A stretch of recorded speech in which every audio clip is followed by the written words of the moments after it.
Welcome to Two Therapists Talking. The hope for this podcast is to talk about important issues related to couples and individuals who are struggling in their lives with many different issues. I'm David Thompson, a marriage and family therapist. And I'm Sherie Christensen, marriage and family therapist. Please join us as we explore these issues together, and we hope you will learn and be enlightened along the way. Come find us at twotherapisttalking.com. If you like what you're hearing, please get on and rate us and subscribe to the podcast.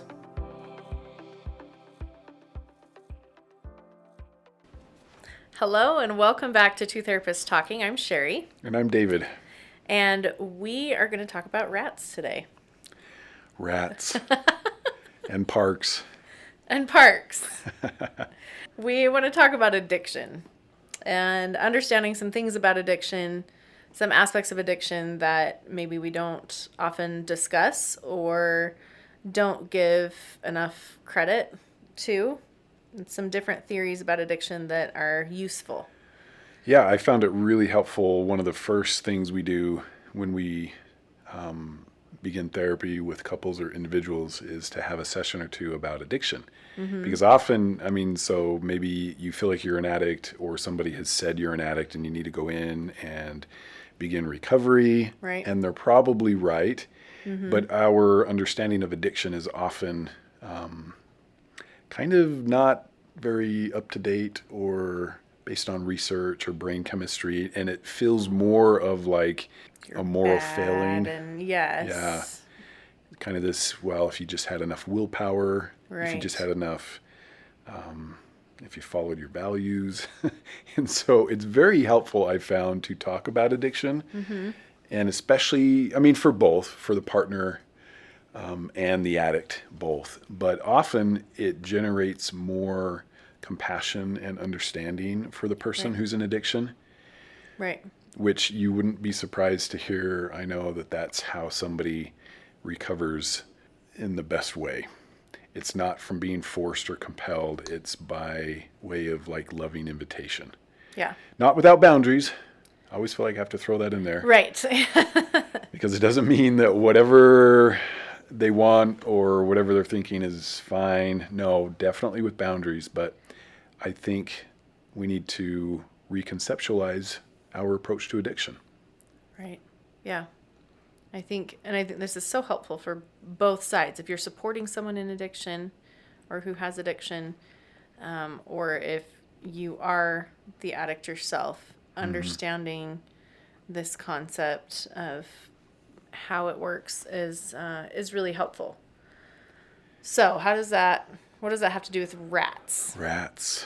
So there were experiments done decades ago on addiction, and the idea was to see how compelling addiction is, what causes addiction. The idea was if you take a substance into your body, you become addicted because of the substance. Right. And so independent of any other factor or what else is going on in your life, if there's something addictive, you're going to get hooked. And some people are just more predispositioned to it. Others aren't. Maybe that was kind of our understanding. Their brain are different, and so they're more likely to become addicted. But yeah. And in part, we arrived at these conclusions through a series of experiments done in laboratories, mostly with rats, right? Because ethically, you're not going to do a lot with people with addiction. But with rats, they would put a rat in a cage. The only thing in the cage was the rat, and it was a small cage. And there were two options, normal water and water with drugs, just to see what would happen. Yeah. And the rats drank the water with drugs. Yeah. They became heroin junkies and eventually overdosed. Yep. Right? Would lead to overdose and death like every time. And the idea was, it's the substance. It's the chemicals. Yeah. But another professor came along and said, I don't know if this is totally accurate. Yeah. Because it's just a little cage and the rat's in this cage and has nothing to do. What if we created... Clearly a psychology professor. Yeah. Right? Right. Definitely. We've moved on from biology at this point. Yep. What if we created, he called it Rat Park. It's kind of like heaven for rats. So it's a much bigger cage. There's lots of things to do. There's other rats, which I think is really the key difference, honestly. Mm-hmm. but there's just lots to do. And the same drugged water or normal water, what happens? Well, if it's just about chemicals, all the rats should become addicted because it's available. But that's not what happened. In fact, none of the rats became addicted. And they have even taken rats that were addicted and put them in Rat Park, and these rats wean themselves off the drugged water, which is fascinating. Yes. So already dependent on the chemical or the substance, and they still get off of it on their own in Rat Park. Yeah. Why? Why? So fascinating experiment. And what it did was it taught us a lot about environment and connection. Yes. And, you know, this probably wouldn't work very well with something else that's not social, but rats are social. And guess who else is social?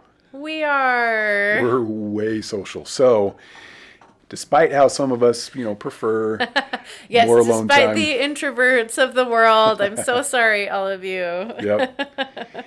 Because even then, right, you still need one or two very close people in your life or companions. So you still need connection. We're wired for connection. Wired for it. Like it's crazy. So one of the lines in a video, and you can actually YouTube Rat Park, and you'll see a video that does a great job of talking about this. And one of the lines in the video is, the opposite of addiction isn't sobriety, it's connection. Yes. And that's the hope in talking to couples and individuals about addiction, so they understand that it's a lot about environment and the way you were raised and what's happened to you, and not so much about you're just this weak person that needs to get their act together. Or a bad person that needs to get their act together. Yes. Right. It's so much more than that. And there's actually a TED Talk about that as well. And so there's some different resources out there that you can look at and where they explain that a little bit better. But that's, or more, I guess, more in depth. But that's the bottom line is that addiction is about not having sufficient connection or the right kind of connection. And I think that connection, when I say right kind of connection, we're talking about like a deep connection, right? Not just superficial connection with other people, but an actual deep connection. And the environment that you're in, the environment that you have. So an environment that fosters connection, and that is to others, but also I would say to yourself, right? Being able to, in this rat park, right? They had all these other rats that they could interact with. And they had other things that were stimulating to them, like where their brains could develop and be active. They're connecting with themselves, right? Through progression, through learning, through growth. All of those are really critical pieces to our development. Right. And it's interesting because the rats clearly preferred growing, stretching, playing, pushing themselves, connecting, entertaining themselves, whatever, with connection and doing something versus just addiction or a substance. Right. So it's pretty fascinating, and I think it holds true to people. So, for example, there have been studies that followed Vietnam veterans home, and a lot were using heroin in Vietnam. And it makes sense when you look at it from this perspective. So what was their park, or what was their environment? What was their cage? Right. Well, they could die any time. They are being asked to kill. This is just a tremendously bad environment. Very traumatic space to be in. And so, faced with that, heroin may not be such a bad idea. Right. But then if they come home, everybody's worried we're going to have a lot of addicts on the streets that can't function, that are going to impact society. High percent. Yeah. And they found that did not happen. And so 95%, this is a high percentage, 95% of people using heroin that came back just stopped. Yeah. And it wasn't with rehab, it wasn't 12 steps, it wasn't anything like that. They came home, the environment changed, and they just could leave it alone. They didn't need it. Fascinating. And they've also done studies with people in hospitals who are on morphine, which is heroin, but for, surgeries, recovery, this kind of thing. And you would think, well, okay, if it is about the substance, then they're in big trouble. They're in big trouble. And most of Yeah. the people leaving hospitals that have taken morphine, or you could say drugs, really, Yeah. almost any kind, There's opioids quite or a whatever, number of big ones out there. they're going to be in big trouble when they get home. Right. And you see some of that, Yeah. but not nearly as much as there should be. Right. If it's just the if substance. It's 100%. If what you're going for is 100% because of this rule. And you know what? Honestly, I don't know of any follow-up studies that show that the ones that do struggle with this coming out of hospitals, if their environment's just not very good anyway. I mean, you imagine somebody coming home and it's terrible already. So now this looks a lot more attractive. So, but what we do know is environment is huge. It's key in this process. And everybody's different, but it's our job to do the work to heal from what's preventing connection. Yes. And so let's talk about that a little bit. The job of the Right. person in the addiction, and you could say the job of the people who are around them and love them. Yeah. Can help them with that process. Yeah. Yep. Yeah.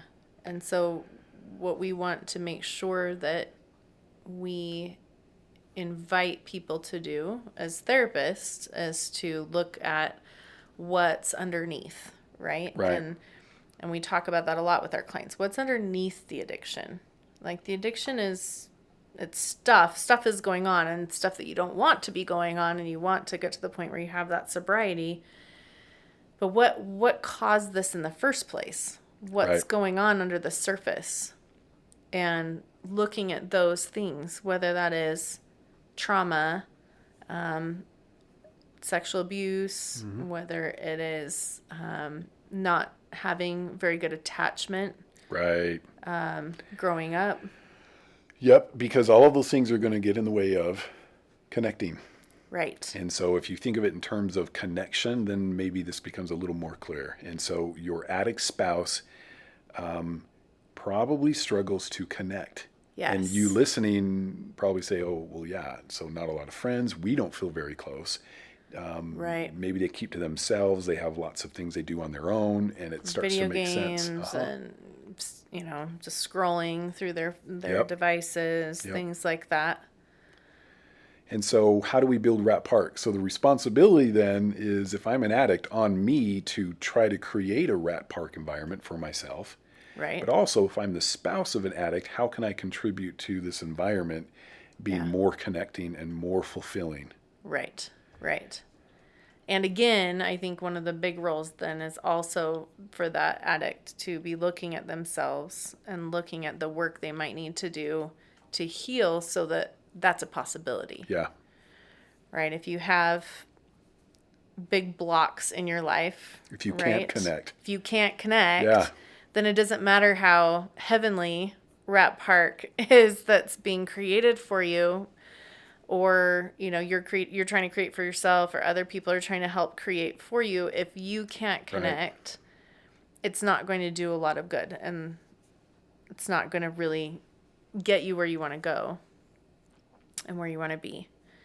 So making sure you're looking at a lot of those underlying effects of how is it that, what's preventing me from connecting? Where am I struggling there? Right. Do I need to work on attachment? Do I need to work on trauma? And being honest. Yes. And saying, hey, you know what? Kind of my whole life, I have just not ever felt close to anybody. And this is why I chose, to be in IT or accounting or something, because I do a lot of work on my own, and numbers I get and computers I get, but people, not so much. Right. Or whatever it is. Yeah. Whatever's holding you back. Being willing to do that work. Because if you don't, and you're just trying to work on this addiction on the top of the surface, right? Like, let's just get sober, let's just move on with life. You are never going to be satisfied. Right. You're going to be looking for other things to fill that space, right? And that's why, especially if you're looking at treatment facilities, you're looking at these different situations, oftentimes people will addict that will hop from one addiction to another, right? Like, oh, they're Right. not allowed to use drugs anymore. Which helps explain why that happens so much. Yes. Yeah. Yeah. If So the then they're environment out doesn't smoking change. or they're just drinking. Yes. Right. So it's actually, if you've ever been to an AA meeting, like they're all out there smoking. Right.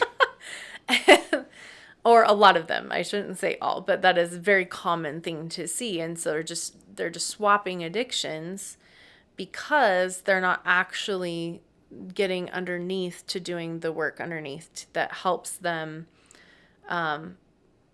be able to connect better and then to change the environment so that it is more inviting and more connecting for themselves, mentally, emotionally, spiritually, right? You're connecting with yourself and then connecting with other people, so you can get the proper chemical balance that your Right. body needs, Right.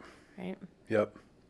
And so if you are the spouse of an addict, Right. what role do you play? Because I think it's common if you're not approaching addiction from this kind of an angle, it can be a lot more anger and resentment and hurt that, like, are you just choosing into this and you just don't care?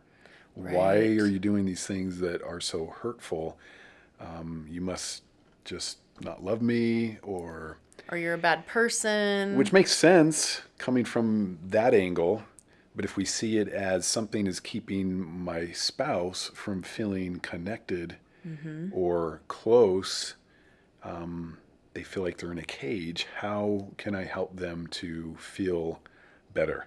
And Sherry's talking about, they have to be open to it and accepting, which is not a small thing. So, and Yes. nobody can do this for you. So for the addict hearing this, right, you've got to do the work to make sure you can receive these good things coming from Yes. your partners, because otherwise it wouldn't work anyway. But for the partner with boundaries, Yes. your job is to create a loving environment that is Yes. inviting and a place they want to be and Right. where their needs can be met. And so if you're coming home from work and you're stressed and overwhelmed, but you come home to an environment where it feels like more of the same or worse, that's going to make it even harder.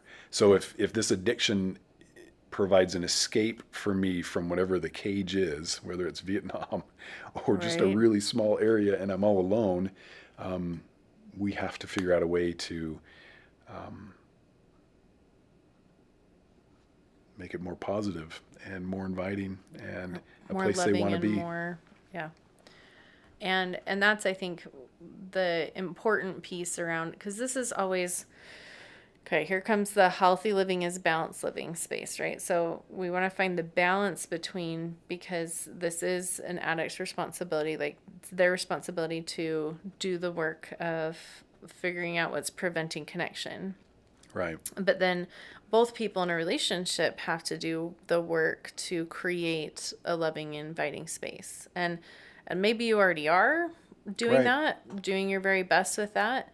But it's always something that we can just check on and Yeah. say, like, hey, what's happened? And remembering that relationship and the patterns that we develop in a relationship are circular. They're not linear. It's not this person did this, and so now I have to respond in this way, or this is how I respond because of them, right? It's a circular pattern where the things that you do influence the things that they do, which then influence the things that you do, which then influence the things that they do, right? And so Right. if we're looking at this type of a situation with addiction, there's been pulling back or withdrawing, probably on both sides, as the disconnect with addiction progresses, right? Right. And understandably, sometimes it's on one side and sometimes it's on the other side, right? And so as we're stepping back into a connection space, the boundaries are helpful, and also personal healing on the part of the spouse is helpful to be doing their own work, because that work then helps them heal and bring a more inviting space to the relationship potential, right? If you have been hurt so deeply by the addict and their withdrawal and disconnection, then you begin to withdraw, right? And you may be less loving because you are hurt or angry or resentful. Right. And so as we're healing relationship, you both have to step back into that vulnerable space of connection. And so what we don't want to say is like, we're not jumping in here and victim blaming and all of the things, right? But at the same time, there are pieces that both sides will need to do in order to repair relationship. Right. And it takes, total honesty and openness and willingness. And we've talked about these things before. But I think helpful to approach just the whole concept of addiction in a healthy way, what we've learned. Yeah. What it is and what it is not, which I think is always really important. And so if nothing else, if I'm the addict, I've got to be aware of my environment. Mm-hmm. And if I'm not getting my needs met, that's my responsibility. Right. And I can ask others to help me. I can get help, but ultimately it's on me. Mm-hmm. And if I am the spouse of an addict, I want to try to create the kind of environment that is going to be more attractive than, this drugged water. Right. A place they want to be. I mean, if we're really looking at it, that's what any healthy relationship should look like, right? Right? So it's not like we're saying, hey, do this extra big, huge thing because you're, in a relationship with an addict. We're saying, like, create a healthy environment, right? A healthy, connected environment. Yeah. And as both of you do that, then things are going to shift in the relationship. And I think even as a caveat, we want to look too at have the spouse also look at what might be preventing them being able to connect as well. Because there can be those pieces there that have developed, whether it's in the relationship or whether it may be from their past as well. Right. That have come into play here. And so, again, just the word addiction, right, can be such a powerful word or label. We can have so much negative experience already with it, that if our spouse is an addict, we may automatically have a way we're going to approach that problem. Right. Whether it's effective or not. Right. But if we hear addiction, we may say, okay, so this is a problem with this over here, and this is my approach to it. And it may not be something that's effective at all.